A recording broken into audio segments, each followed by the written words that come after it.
So we're holding in the Nefesh HaHaim Sha'ar Beis, Perek Tesvav, and it's sort of become a habit that, and I think it has a little bit to do with the style of the Nefesh HaHaim, where he I don't know if it's a cliffhanger at the end of the chapters, but he leads into the next topic between chapters. And so I'm going to review now what we started in the beginning of this chapter 15, and that is he's taken us to a very, very high place in the act of prayer. Particularly in the last year, we talked about hispashtus agashmius, which is essentially stepping out of your body and relating to yourself and to the prayer service totally on the level of soul. And it sounds cool if you had like a machine or you could press a button to do that. But how do you do it in real life? The answer is to say the words, to focus on the words of the prayer. And as you utter them, as they come out of your mouth, picture the words that you're saying, the letters that you're saying, and he's going to go more into that tonight. So again, it's very challenging for us as guys that daven 3 times a day, and you've been doing it for years, and it's hard not to fall into, mitzvahs anashim melumada, doing things by rote and just out of habit, to really invest in prayer and really ascend and, really reach heights of the prayer service. We have inspiration from the Gemara and from generations. You see people that really daven well, and I think, because we're serious guys who try to daven, everybody at some point in their life has had, I'm going to call it a high, where you had a good davening and you felt moved by the davening. You related to it in a way, and the words were meaningful to you, and you felt spiritual energy. So the beginning of this chapter 15 was what I consider a kula, a leniency of the Nefesh HaChaim, which I would like to give him credit, that even though his book is extremely esoteric, and he challenges us greatly, that in davening we're not focusing on ourselves and our needs, but we're focusing on divine pain and leaving our body and praying entirely as a soul, which is, very, very high stuff. But then he does come and relate it to things you actually can do, like reading the letters and focusing on them and picturing them as you say them. But that part confused me a little bit, because he wants us to focus on the words, but not on their meanings. Not really on the meaning, because remember I've been struggling with that by diving, like, where do I go? I've been okay. Good. I mean, whatever it is in the Shemona Esrei, it's like when we try to have kavanah, I think most people try to think about what that paragraph is saying, what it means. But he's trying to get us away from that to something else. And that's where, empty your head. So it seems like empty your head of what you think the meaning of that is, and focusing on the words. It's confusing. I just not sure how to put it together. I will say on it that he's certainly not asking us to divorce ourselves from the meaning of the words and the pshat, the simple meaning of the words. His assumption is that we understand what we're saying, and we're so within the word that you say, he's asking to enter into the word and enter into the letters of the word. So if you said the word ratzon or baruch or ata, and of course ata is you, and so there's this me and God and talking to God, but there's so much more to it. There's aleph, taf, and hey. So it's from the aleph all the way to the taf and the hey, and so I'm going to say we're not discounting, or we're not doing away with the simple meaning of the words. We're just going way past it. That's how I would say it. You don't need to try to not think about what you're saying. Jay. I would just think that that's a much bigger investment, certainly with time, but also in your energy and concentration. I mean, you couldn't do that, in a 30 or 40-minute davening in the morning, for example. There's no way you could do it. I mean, unless maybe you chose one particular Yafet, word or letter, Yafet.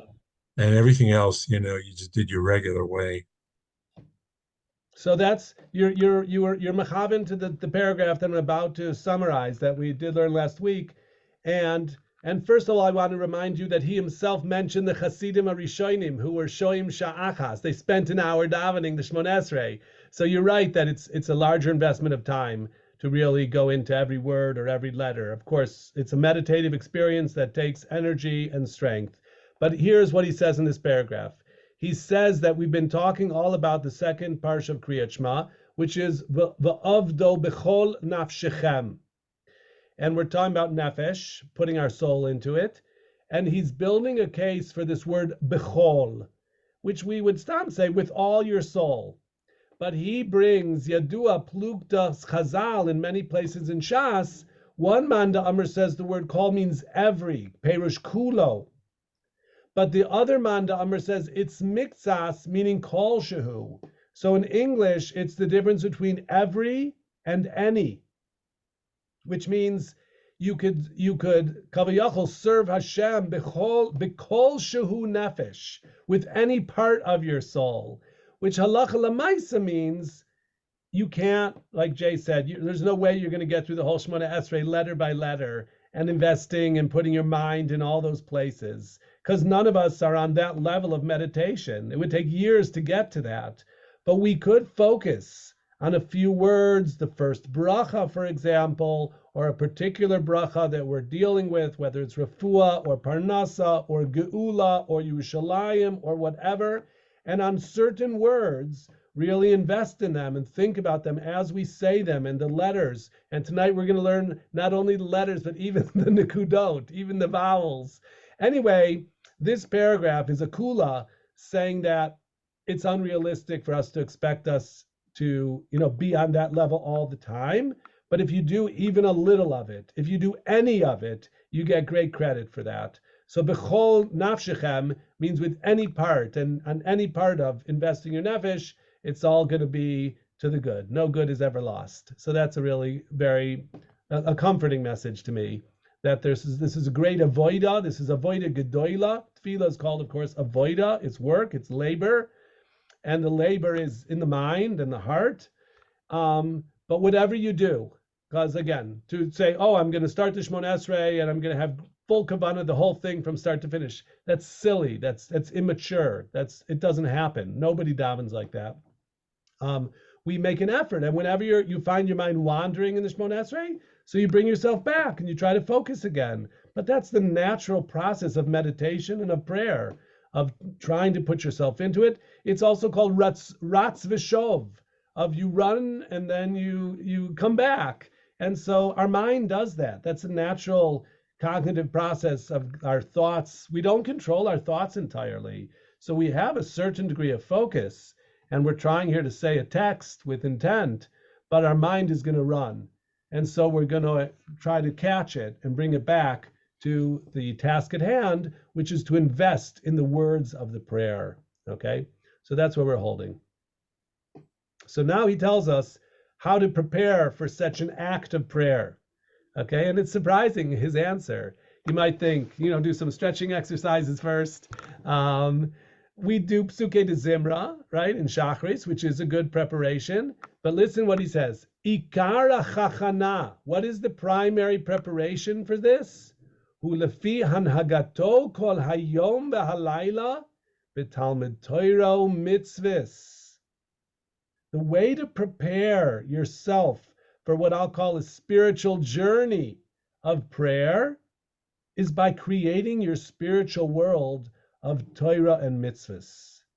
If you are a Yid who lives in the world of Torah and mitzvahs, and that's what you think about, essentially connecting to God through the Torah and through the actions of the mitzvahs, so then when you come to pray, you know what you're doing, who you're talking to, what it's about. You're prepared for it. Whereas if you're just, living your life with other goals or, other avocations, so then when you come to shul, it's like, makesher, what does this have to do with me? So he says the Iker Hachana for this kind of davening is Talmud Torah and mitzvahs. And now he talks about Chana. We've said that Chana, she prayed for a child, Shmuel, and she's a paradigm of how one davens with a full heart. And Umadregas Chana Haita, Sheshavcha betvilata lefanav yitbarach kol nafsha. She was able to pour out her entire nefesh. Lechein amra be'eshpoich es nafshi. She used that language in Shmuel of I'll pour out my soul. What is shficha, pouring? Perush legamre kiyadu b'shas. V'hainu shelo nish'ar la shum ratzon le'inyanei olam hazeh. So it's a total nullification, a bittul of your ritzoinus, where a lot of the time we're focused on our ritzoinus, our will to accomplish things, our ambition, our worldly ambition in this world, to make more money, to get my kids to do this, I should accomplish that. We're focused on our ratzon in inyanei olam hazeh. That's natural. We're human beings. But when you come to daven, you want to put aside ritzoinoi, your own ratzon and olam hazeh, and focus your whole ratzon on hiskashrus, on connecting with the Kadosh Baruch Hu. And that's called pouring out your nefesh. So Chana wasn't just praying for her to have a child. I mean, she was in dire straits. Nefesh. She says she was Maris Nefesh. She was a bitter spirit. So you're asking a good question, Jay. How should we understand how to figure this out in Chana's motivation and her intent in her prayer?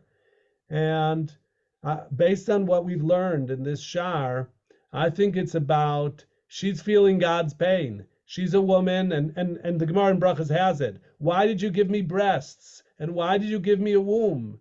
I'm a woman who was meant to carry a child, and I have a mission, and it's a divine mission. It's your ratzon. And so the language that Chana uses, Vatis Palel al Hashem, she davens on God, whatever that means. It could be about God. So her prayer isn't, I mean, of course, in Pashut Pshat, I agree. She's a bitter woman who has a co-wife who taunts her. She has a loving husband. She doesn't have any kids, and that's hurting her, and she wants kids. I don't think one should get away from the Pashut Pshat. That is true.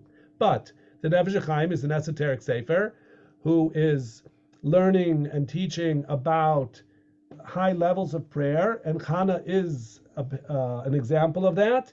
And so, Vatispalel al Hashem means she's not a low person at all. She's a very high and selfless person.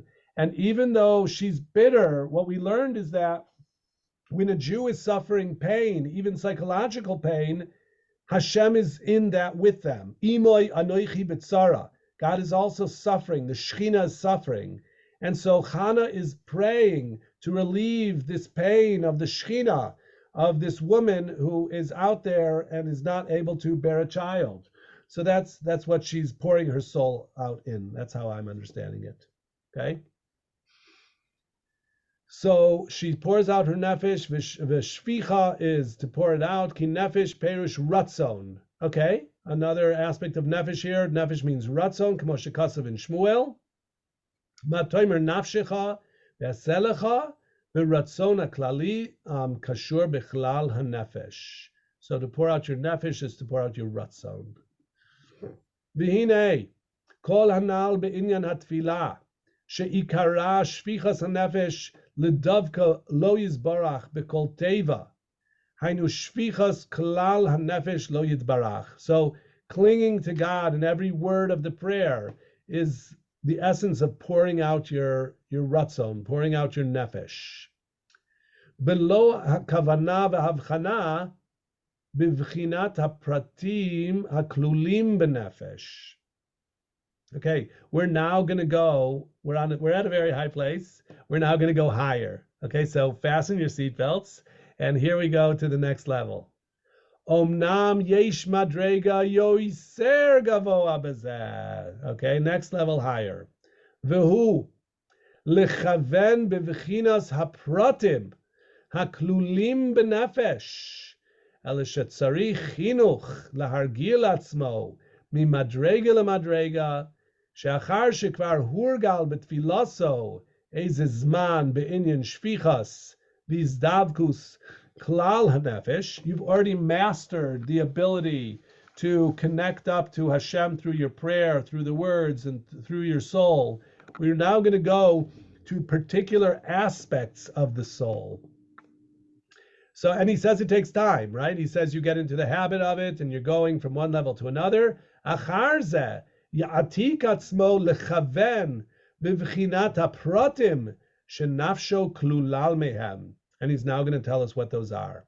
Okay, so we're going from a general hiskashrus of the soul into an even higher level. Okay, and we're going to see, let's see. Yeah, we're going to see this Haggah, which we've said comes from his son, Itzela Veloshener. Tzarich sheteda. Sha'af shebispalelo b'madregas hiskashrus prate hanefesh ze b'zeh, lo yaniach mekoimo hiskashrus klal hanefesh, ki hu prat hatzarech leklal, v'prat hatzarech leklal, v'klal hatzarech leprat. Okay. Hainu shekoidim atfila, before you start praying, ha'ikar lekasher klal nafsho ritzoino, hamakifin klal prate koichoisav ritzonoisav, lehikalel be'or Hashem. And I actually have an insight here. So it says here that we start with a general approach, the klal hanefesh, and of getting ourselves included in this environment, in this or makif, okay, makifin of or Hashem. Ve'al kol teva v'teva shemispalel yadbig prate koichois naran, which is Nefesh, Ruach, Neshama, ve'al pi koyach hiskashus klali yumshach kav or yashar al kol prat. So I'm going to explain this. Sheyuchlu kol prate ritzoino lihikalel biskashrus koyach hamakif haklali. So I want to tell you, when I came to Yeshivas Mir, it was a long time ago, but there were like two bachrim. One was a Chasidisher, and one was a Misnagid. And the question was, what do you picture when you daven? And so the Litvak says, it says in Shulchan Aruch, to picture Amidah Lifnei HaMelech, as if you were standing in front of the king. So that's what I picture when I pray. I picture myself standing in front of the king. And the Chassidish said, no, that's not what you imagine. That's not what you picture. What you picture, you picture yourself surrounded by Or Hashem, like you're in a cloud of glory. Or like we say, Hashem is Memale Kol Almin. Hashem fills all worlds, and you're in the midst, and Hashem is all around you. So which one is right? You know, what is the appropriate kavanas hatfilah? And of course, the answer is that they're both right. Okay, and those are two different kavanas. But I think here, Rebbe Itzela is talking about both of them when he says the first one of klal hanefesh is to be wrapped and surrounded by klal prate koichoisav ritzonoisav lihikalel be'or Hashem. So you have this sense that you're entering holy space, and I'm entering in to there's something called or makif, this kedusha of Shechina that surrounds all the worlds, and especially a Jew, and especially when he's coming to pray. So you're in this holy light, you're in this holy space. But al kol teva v'teva, every word of the prayer is something specific. So now you're talking about a kav, he says, a kav or yashar, like a laser beam of light, a kav or yashar, al kol prat. So besides or makif, there's something called or pnim, which is like in particular kalim. And so each letter and each word of the Shmona Esrei has particular influx of energy, particular light, particular meaning and effect. So you start the prayer, I'm ready to connect and to enter this realm of holy space and holy light. But then every word is a particular laser beam of impact and meaning that deserves its own attention and focus. And these have to do with the levels of our Nefesh, Ruach, and Neshama. And he's gonna tell us more about that. So again, it is very esoteric, but I don't know. I think someone once asked from Volbe, should I learn Kabbalah? Or the Kabbalah of the Ramban or Rabbeinu Bechai or whatever. Should I learn, the Kabbalah de Rishonim? They asked, and Rav Volbe's answer was, if it helps your davening, then do it. If it doesn't, then don't bother. So if we get something from this and it sheds a little light on davening and our understanding and our connection to God, so then it's worthwhile. Again, some of this is very, very, it's all esoteric, abstract. It's hard to wrap your head around, but there's stuff here that we can grasp and bring into our service. So that's why I think it's really worthwhile and important. Okay. Yes, Jay. I don't know. There's two things that he doesn't mention, and it doesn't surprise me because you are talking about the literature derech. Yes. Even though there's Kabbalah is singing. Okay, nice. Or singing, chanting, whatever you want to call it. Good. You're onto something. And hitbodedut. Let's say hitbodedut before tefillah. As a preparation, I would say singing and hitbodedut is before tefillah, or even during tefillah. Actually, in terms of singing, he doesn't mention that as a vehicle. Okay, so hitbodedut of being alone in meditation. Although I don't think he's going to use that word, but I don't think it's so far from what we're talking about, because he did talk about preparing yourself to pray and about the Hasidim Rishonim that spent an hour. So, but you're right, it's not something he said explicitly. That's something Rav Nachman, built a lot out of. But we are actually now gonna address the ta'amim. So I like what you said about music. I'm a big believer in the magic power of music and how music moves the soul. And so it's tremendous koyach. And I know the Vilna Gaon was onto it. And there's this famous, there's this famous zug, this saying of the Vilna Gaon, that in order to understand the depths of the wisdom of the Kabbalah, a person has to understand chokhmat muzika. Okay? And I'm really curious. I have not yet found anyone who writes about chokhmas muzika of the Vilna Gaon. What is that referring to? Is that music theory? I don't know what it is. I actually do. I have a book by Rabbi Ginsburg, who's Chabad Chassid, who has a real lot of great deep insight into music and the power of holy music and so forth. So I'm a big believer in the power of music. And I think you're right that you can get, and we see it was in the Beis HaMikdash. The Leviim were doing it with kalim and with vocal music. And there's a machlekes in the Gemara. What was the ikar shira bepeh or ikar shira bekli? So you see that instrumental and vocal music are sort of two different means of inspiring people. And Zev shared with us not so long ago, how could you make sure that a person didn't bring a korban without doing tshuva? And the answer was the music, that the music in the Beis HaMikdash would move the people bringing the korbanos, that they would really want to do it with the full heart, and they would want to be b'tshuva gemura. And so that made sure that it wasn't zevach risha'im to'eva. So I totally buy into your idea, Jay, that music is a really important aspect of kavanas atfila. The Shemona Esrei itself, that's going to be a hard case to make because of the silence of the Shemona Esrei, right? And the Zohar teaches us that if a prayer is heard down here in this world, then it won't be heard in the realm above.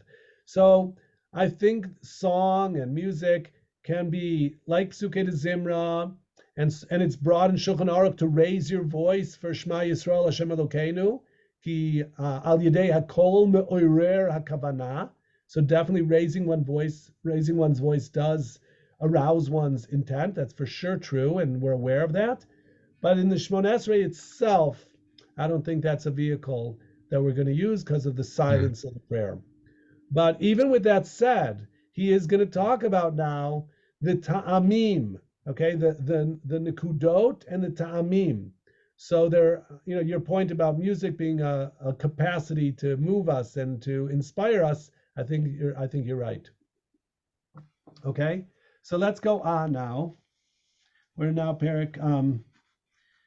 It just seems to have, fallen by the wayside in the non-Hasidic world.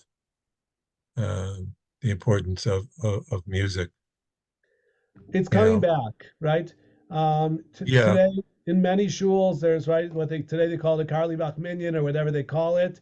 And I know in America, Kabbalat Shabbat, yes. But people just want to rush through. I mean, if you have Rosh Chodesh, Hallel during the week, I often find that they don't even sing one paragraph. Yes. And that's kind of missing. You're really missing out, I think. I agree with you. Hallel's not supposed to be like that, I would think. You would think the joyousness, the song of it is best through it should be sung and celebrated. So I hear you. I agree with your point. And you know what, Jay, I'll mention there's a great I guess he's called a mashgiach. His name is Rav Dan Segal. And Rav Dan Segal is a real serious, he's a Litvak, but he's really into Ruchnius. And his davening every morning takes like an hour and a half. He has his own minyan, and they sing in Kelokeinu, and they sing. So your idea that song, plays a role in it, I think you're right, and I think there are yechidim, there are exceptional individuals who incorporate that. But of course, you're right. By and large, it's absent. Okay, let's go on. Ki yadua shenefesh ha'adam bichlala hi klula migimel bechinois pratim vehem naran. And this is something we had seen in Sha'ar Aleph, but we haven't talked about it for a while. So we're going to talk about it in greater depth now. The Nefesh, the Ruach, and the Neshama. Shehem atzmam habgimel bechinois maisa dibur umachshava sheze kol ha'adam. So he's saying this is a really central, fundamental distinction, these three parts of the human spirituality. In English, we have the spirit and the soul. I don't have three words for Nefesh, Ruach, and Neshama, but in Hebrew they're really, really clear, and each one has meaning. The Nefesh is from the language vayinafash, that it comes to rest, and the way to picture this, and again this comes from Sha'ar Aleph of the Nefesh HaHaim, which is a midrash rabbah, is the glass blower. The glass blower is Hashem Kaviyachol breathing a living soul into man. He created Adam in Gan Eden, and Adam was like a golem. He was just like a glob of dirt with human form, but he wasn't a living creature. And he became a living creature when Hashem breathed a soul into him. God Kaviyachol breathed man de nafach midilei nafach. God breathed some of his own soul, Kaviyachol, into man, and that made man a living creature. But the mashal is very detailed. If you think of the glass blower, there's the breath of the glass blower, it's in his mouth, then he blows it into the long tube, and then at the end of the tube is the molten glob of glass that turns into a kli. So the nefesh is the breath of the glass blower that is in the vessel itself, which is the lowest level. And so that's the breath of God, which comes to rest in the human being, okay? And we say, Hadam hu nefesh, so it's in our blood. It's almost in our body, the nefesh. The Ruach is like wind or spirit. It moves. It's the moving part. It's in the tube. It's in the long glass-blowing tube. That's where the Ruach is. It's between the glass blower and the vessel. And in human beings, it's in the respiratory system. It's the breath that we're breathing in, breathing out. before we're sending the oxygen into the vascular system, into the blood, we're still dealing with gases. Okay, so the Ruach is in the air, and it's in our speech, and it's in our breathing. And the Neshama, the Nefesh Ruach Neshama is the highest. And Neshama, we have the Hebrew word Neshima, which is a breath. And this, in again, our mashal, our metaphor of the glass blower, it's what's still in the mouth of the glass blower, okay? So before it even gets into the tube, there's his breath, which he's going to blow into the tube and then into the kli. In other words, our neshama, adayin etzlo, it's still by Hashem kaviyachol. So the neshama is a chelik melokami mal, that like has divinity within it. The ruach is the transference of this divine energy, and the nefesh is the part of it that has come to rest within our body. Okay, Adam hu nefesh. So we have these three different levels of soul, of naran, nefesh, ruach, neshama, and now the Nefesh HaChaim is saying they correspond to Maisa, Dibur, Machshava. Maisa, that's the Nefesh. Adam hu nefesh is the body. It's the movement of the body, the deeds of the body, activity. Dibur is the Ruach. Like I said, it's in your respiratory system. You're breathing in and out, you're talking. And Machshava, which is the mind, is associated with the Neshama. And there's a beautiful vort, I saw it in the Tanya, which is why Lama hir hur lav kadibur dami.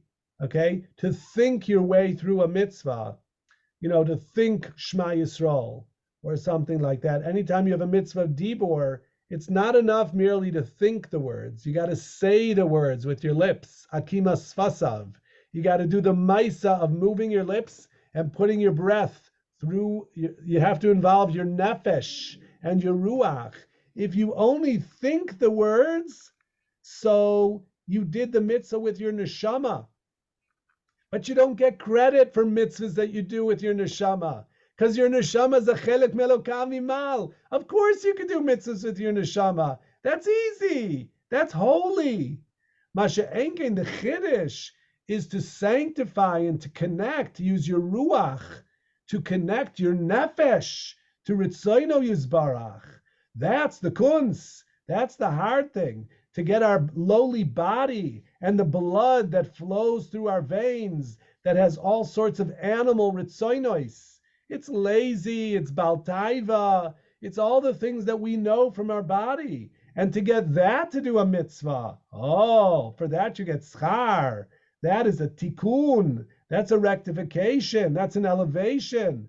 That's a hiskashrus. That's a connection between the lower and the upper, between Shemayim va'aretz, of getting your nefesh and ruach to do mitzvahs. Your neshama doing mitzvahs? Of course your neshama wants to do mitzvahs. Your neshama has no interest in the body, in the taivas of this world.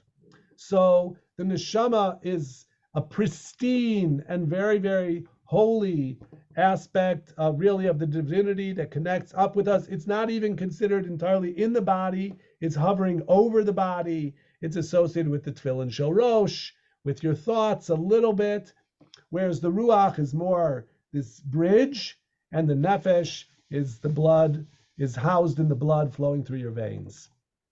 So that's a little of the introduction of Naran, of the three levels within our spirituality that correspond to Bechinas Maisa Dibur Machshava, Shezeh Kol Adam. So if you're, let's say, thinking about Torah, is that considered Torah study? Yafas. So there's an opinion, Jay, in Shulchan Aruch, that before you've made Birkas HaTorah in the morning, you are allowed to be maharher in learning, but you can't speak the Divrei Torah because you haven't said Birkas HaTorah yet. So in other words, like in a sense, we might say you're not yoitze the mitzvah. The mitzvah is to say the learning, to speak words of Torah. I don't want to totally negate the chashivas of thinking and learning. Trachten and lernen is a greise Zach. Okay, so it's not nothing, But the ikar kiyum of mitzvahs Talmud Torah is bedibur. You got to move your lips. You got to say the words. That is important part. So listening isn't good enough either. Again, listening to a shir is a great thing. So I don't want to denigrate it in any way. But Talmud Torah is accomplished through speech. I do stand behind that. I mean, when you're listening to something, you're part of speech. You're the receptacle of the other guy's speech, and that's meaningful. So it's not, although it's somewhat passive, it's not entirely passive. Here's the chiddush, though. Listen to this. Every word of our prayer also has these three aspects. Gam bechol teva yesh gimel bechinois ma'aseh dibur machshava. We didn't know that. Naran. Nefesh, Ruach, Neshama. How does that work? Vehem oisiois, nekudois, v'ta'amim sheba. And that's where I said, Jay, he makes recognition of the song, of the music of it. It's the letters, it's the vowels, the dots, how to pronounce them, and then the ta'amim. K'mo shekasav b'akdamas hatikunim. Tame inu nishmasin, v'nikudin ruchin, v'osvan nafshin. Kol echad shem b'reish sam. So the trup are the neshama, the vowel points are the ruach, and the letters are the nefesh. Okay, really fascinating statement. But there's no trup in the Amidah. I mean, if it was Tehillim, if it was from the Torah, there would be a trup. There would be tamim. Yes. So I guess, I mean, you're stating a fact, which is not disputed. I guess we have to say maybe like the punctuation or like how it's uttered in a sentence, like its context in a sentence, is corresponds to the ta'amim. I don't have a better answer. If you have in your head, the Chazar Tashatz has a little bit of a flow to it. A niggin, yeah, right. Yeah. I mean, it's not something specific. It's kind of like it could be a little bit of a sing-song, almost like when the method of learning Gemara. It's a chant. It's a chant. Yeah, a chant, as opposed to, so sometimes if you have that in your head while you're doing the silent, maybe that's what it's referring to. That is a good answer. Yeah, but that's not really trup, is it? No, but maybe the translation is not totally correct. Well, but I actually do think that is how tamim are used here. Your kasha is a fair kasha, because if you were talking about psukim of the Torah, in psukim of the Torah there are oisiois, nekudos, v'tamim, right? Yeah, Tehillim too. Exactly, the whole Tanakh. In the prayer service is not as clear like that. So that's a true point. I can't do anything about it. The only thing I could say, I think Shimon's the right direction, that the chanting of the prayer is in place of the ta'amim. I do want to fix this. He points out here in the Haggah that in the Kisvei Arizal, he puts them not into 3 groups but 4 groups. And it's called Tanta. I don't know if you ever heard that word Tanta, but Kriyadua. And there's a certain place where Kabbalah and grammar, Hebrew Dikduk, meet each other. And this is the place where Ta'amim and the Nekudos, like the names of the vowels that we have, it comes from Tiberius in the 800s, like the Masoretes, whatever. But the Kabbalists were talking about it very early. So the Kabbalah gives a lot of chashivus to the Nikud, to the Nekudos, even before anybody else was doing it. So right now, this though Haggah is trying to bridge between, are there 3 aspects or are there 4 aspects? Okay, so here's his resolution of that tension. It's the same principle. He says, Hakol echad, ikaram rak gimel bechinot shorshiim. There's 3 root issues here. Ki bekol sefer tikunim mechalkam, only 3 bechinos, which is Tamim, Nukudois, and Oisiois. And the one that's missing is this Taf, which is Tagim. Below Nizguru bo inyan hatagin shel kol ha'oisiois, rak hagimel ziyunim shel shatnez gats, shem inyan bifnei atzmo. So the four aspects are the tamim, the nekudois, the tagin, and the oisios. Now the tagin are those crowns on the heads of the letters, and not every letter has crowns, right? It's really these letters, shatnez gats. But in a lot of places in the Kabbalah, it talks about these four levels of Tanta, and it relates them to the four oilamois of oilam ha'asiya, oilam ha'yitzira, oilam ha'briya, and oilam ha'atzilus. And the way I recall it, the oisiois, they're like the body, they're the ikar davar, they're like the world of asiyah. The nekudois are like the world of Yetzira. That's for us, that's the Ruach that's telling us how to say the letters. Okay. The Tagin are reaching higher. Okay. But the Tamim, which are like hidden, and it's how you express them, that corresponds to Oilam Atzilus. Okay. In the highest. And so this is where I'm coming back to what Jay said before about music and the tamim, the flavor and the intonation of the words and letters and vowels is a very high thing. It corresponds to the highest oilamos of the Atzilus.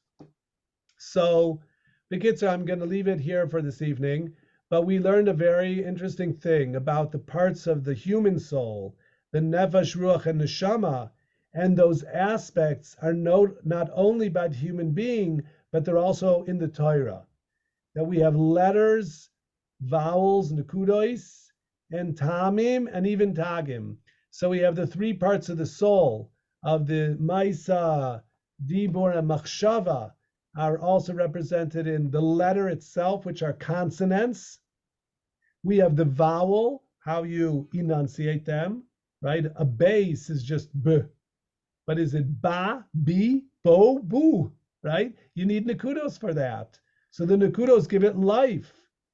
But then is it b or is it b? You know, what tune, what intonation is it? So the ta'amim give it flavor and character. And that's also a key element. And so, again, this stuff is infinite. That even in the letters of the prayer, there's all this energy. And so every letter of prayer that you say, every aleph, beis, and gimel, and the nekudos that you're uttering that letter with has impact, meaning, flavor, and it's doing stuff, and it's making a roshem. And so there's spiritual energy there that we can connect with, we can release. It travels through us, through our lips. It comes from our heart, our mind. It goes through our breath and through our lips and our teeth, and it goes up into the Shemayim, and it comes back to us. This is a dialogue. So there's impact. There's Or Yashar and Or Choser. So my point is that there's deep esoteric things going on in our prayer service.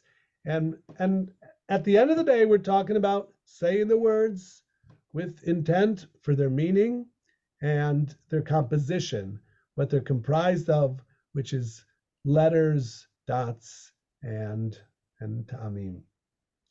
Okay, gentlemen, thank you for being with me and sharing. Have a great week. We should have B'suros Tovos, Yeshuos, v'Nechamois. Amen. Amen. Take good care. Be well. Good Good night.